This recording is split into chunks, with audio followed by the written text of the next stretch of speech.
Hello, what's up guys? Your guy Promzy once again. Welcome to my YouTube channel. In today's video, we are talking about how to come to Germany through internship. I have the opportunity to interview a very fine young lady who came to Germany through an internship, and she's going to share with us her experience, how she was able to go through the application and her lifestyle in Germany so far. If you like the content of the channel, do well to subscribe to the channel and join the community. So if you're ready for this video, stay tuned.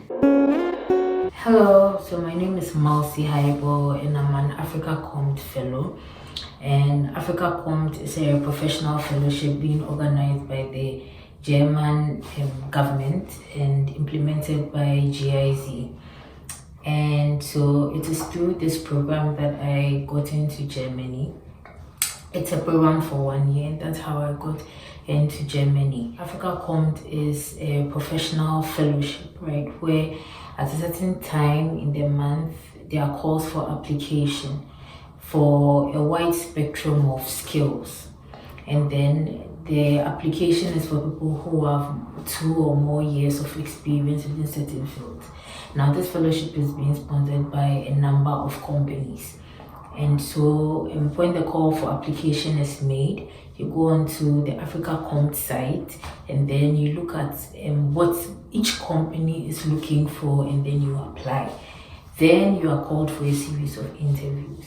If the company wants you, they pick you. If the company doesn't want you, they pick you. They don't pick you. So that's what Afrika Kommt is. Now, when they pick you, you would be brought to Germany as I was.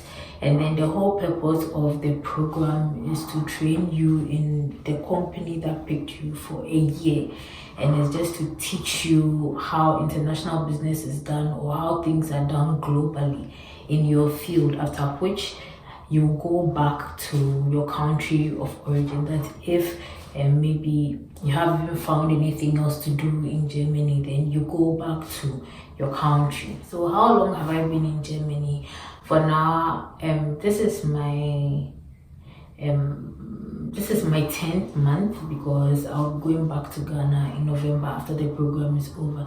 The program officially ends on 30th October, and then I go back to Ghana on 3rd November.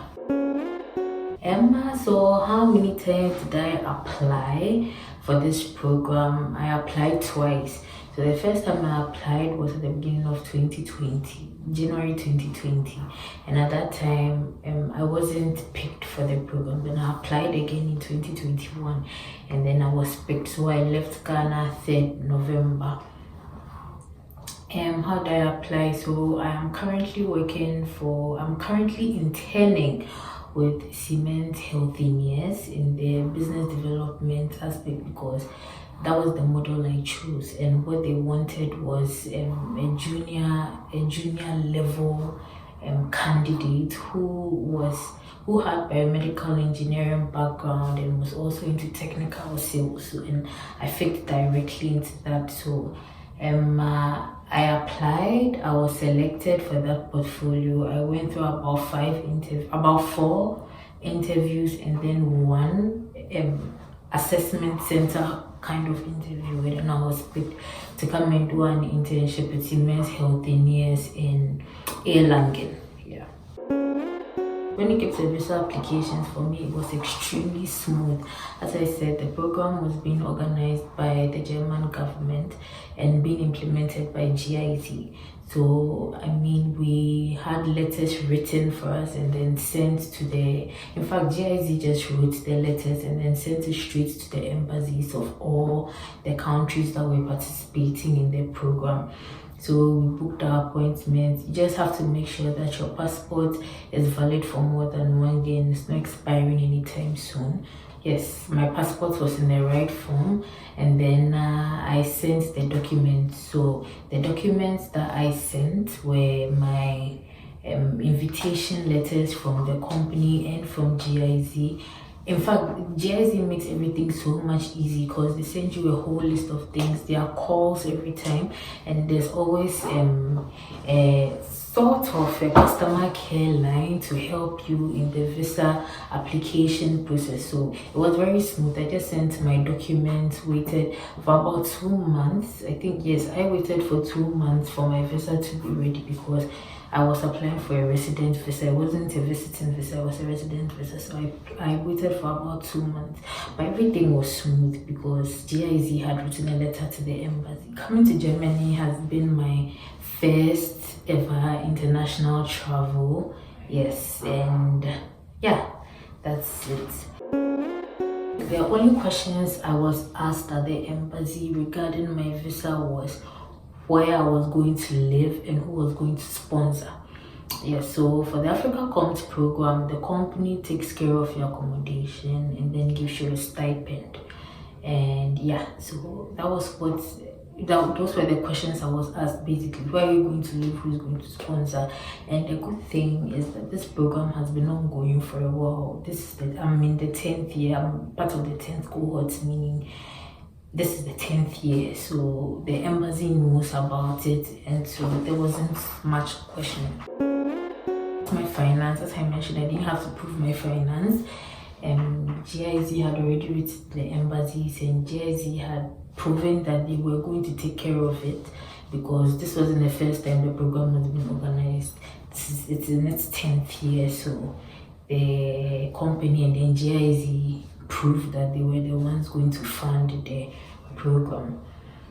Okay, so moving to Germany, accommodation and everything was taken care of. When we got to Germany, for the first 3 months, GIZ was responsible for us. We were 54 candidates in total who were flown to Germany. And when we got to Germany, for the first 3 months, GIZ took care of our accommodation, they took care of our transport, they took care of our stipend, our feeding and everything. We were all put into studio apartments, and I mean, they were very thorough with making our lives very comfortable because they gave us a guide, the cheapest supermarkets to go to, the friendly places to go to, activities we could do and stuff. So they were very helpful with that. When it came to transportation, as I mentioned, GIZ provided transport cards for us plus a stipend, so we were very, very comfortable. I didn't stress at all. Then from the 4th month to the last month, the companies are in charge of taking care of us. So each company, in my experience, my company also took care. I mean, whatever salary I was getting as an intern took care of my train tickets. Yes, GIZ also gives a discount card, a business discount, a DB discount card too. I get to travel long distances with my DB discount card. And yeah, so basically everything is sponsored, everything is taken care of. I really didn't have to use my money to do anything.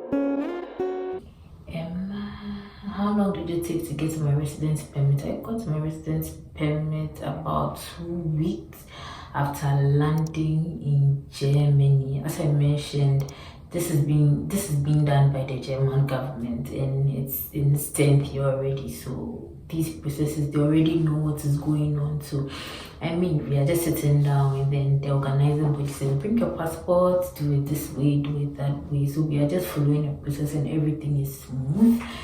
I didn't stress, I didn't go through any hassle at all. So first impressions about Germany: extremely orderly, extremely beautiful country. I mean, we came in the cold weather, so it's very cold, but now it's not so cold, it's okay. The weather is very beautiful right now. I'm very impressed with the thought process, the way Germans put thoughts and effort into everything that they do. Take everything very seriously.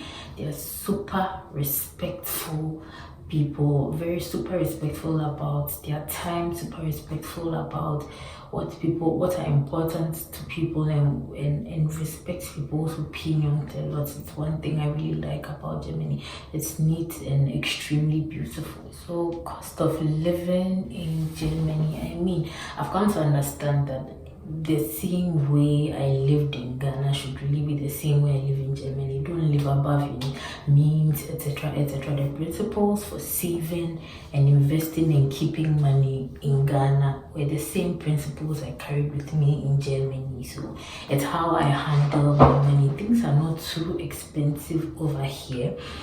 I mean, for me, luckily for me, I had friends around who advised me on which kind of where to go and buy stuff. Also, GIZ showed us which supermarkets were the cheapest, etc., etc. I try not to live above my means.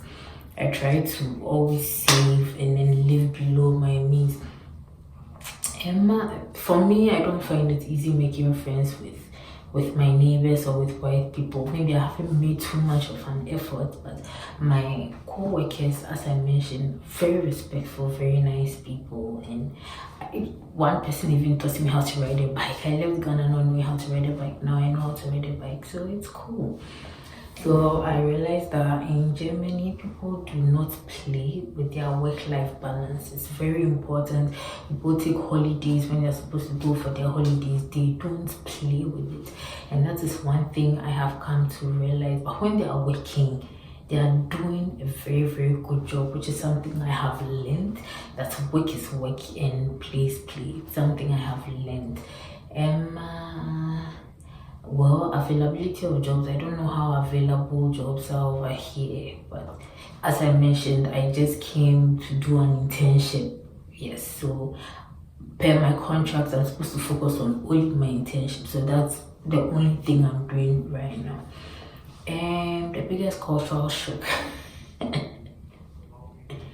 are so many things. The fact that when I have to, if I go to the supermarket and I don't have my own bag to pack things, I have to buy a bag, because in Ghana it's normally free. I mean, you buy something and then the rubber accompanies it. But over here, if you don't have your bag, you have to buy a new bag.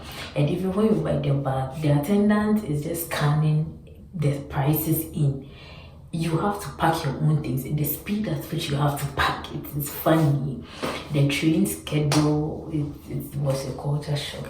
The fact that, like, the public display of affection, is something I still can't get over.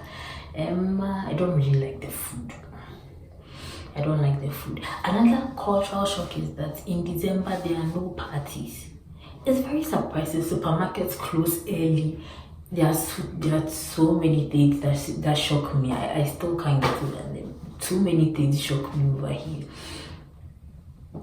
And the nicest thing I like about the culture is that the people are respectful. People respect people's spaces. They say the Germans are really, they're standoffish, they mind their business and everything. But I think it comes from a place of respect. And the thing I admire most about them is how they put thought into everything they do. They are thorough, they take their time, they think through things, and then they do what they have to do. And when they are done, they play. And I really, really like that about them. No, I haven't faced any racism. Sometimes I feel like it's about the way you carry yourself. I don't walk around with a smiley face for somebody to come and disrespect me. I walk around with my head held up high and I'm walking so that nobody comes to disrespect me in any way. So no, I have not experienced racism. I don't go around looking friendly and invite disrespect to me. No. Am I homesick? I am very, very, very homesick. Germany is so lonely. It's very lonely, so I'm very, very homesick. I miss home. I really can't wait to go back home and see my parents and my friends and my family. The German language, yes. So when we got to Germany, in the first 3 months, Jersey enrolled us in the Goethe Institute, and I have my A1 certificate. Yeah, so I did the A1 certification. And the German language is difficult. See, I'm not even going to lie. It's a very difficult language, but it's always practice, constant practice. I mean, I could communicate with people now. I mean, I can communicate with people better, and it's always nice to see the Germans' face light up when they realize that you are making an effort to speak their language. they are really, really, really nice people and are supportive, and they push you when they realize you are trying. Yeah. Yes, I mean, it would be nice to settle in Germany and everything, but right now I have other plans. I'll keep you updated on if I stay in Germany, but from all I'm saying right now, you can get from what I'm saying that staying in Germany is not my long-term goal. Yeah, of course, I keep mentioning how I'm going to go back home and everything, but we'll talk about that later. Okay, so my last word, so please always be on the lookout for the Afrika Kommt calls for application. It is a great learning opportunity. It's an eye-opener. I have learned so much from participating in this program, and many people have benefited greatly and immensely from. People have created networks, people have got jobs, people have been sent back to their home countries to start whole branches, and their careers have just skyrocketed after this program. So always, especially West Africa, Ghanaians, let's not wait for somebody to send us the link. Let us go. Always be on the Afrika Kommt site. You can register for their email letters, subscribe to the website, so that once the link comes, you yourself, you get it in your email, and then you apply.